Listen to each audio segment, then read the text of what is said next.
Welcome to Brain Vision.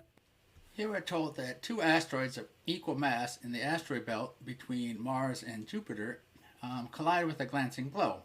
Asteroid A, which was initially traveling at 40 meters per second, is deflected 30 degrees from its original direction, while asteroid B, which was initially at rest, travels at 45 degrees to the original direction of A.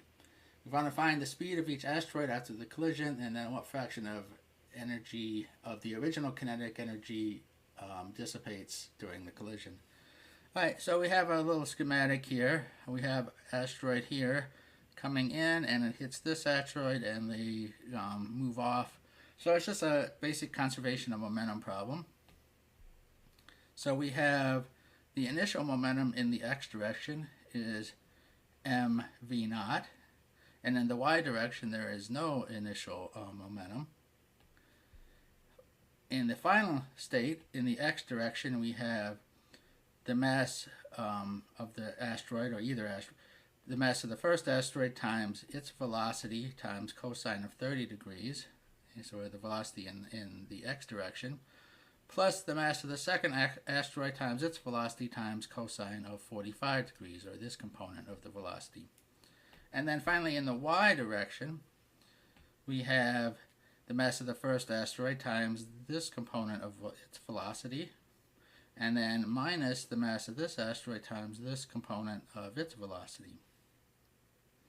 So we can, we know that this must equal that, and this must equal this. So we have two equations, and we have two unknowns, and we can solve those. And if we do, we get that V1 is 29.3 meters per second and V2 is 20.7 meters per second. And then we're asked about the energy loss, so we can figure out that the initial energy is just that of the first asteroid, and then finally we have the kinetic energies of each asteroid. And so we all know all these velocities, so we can find this. And if we take the ratio of the final energy divided by the initial, we get the sum of the square of the final velocities divided by the square of the initial velocity.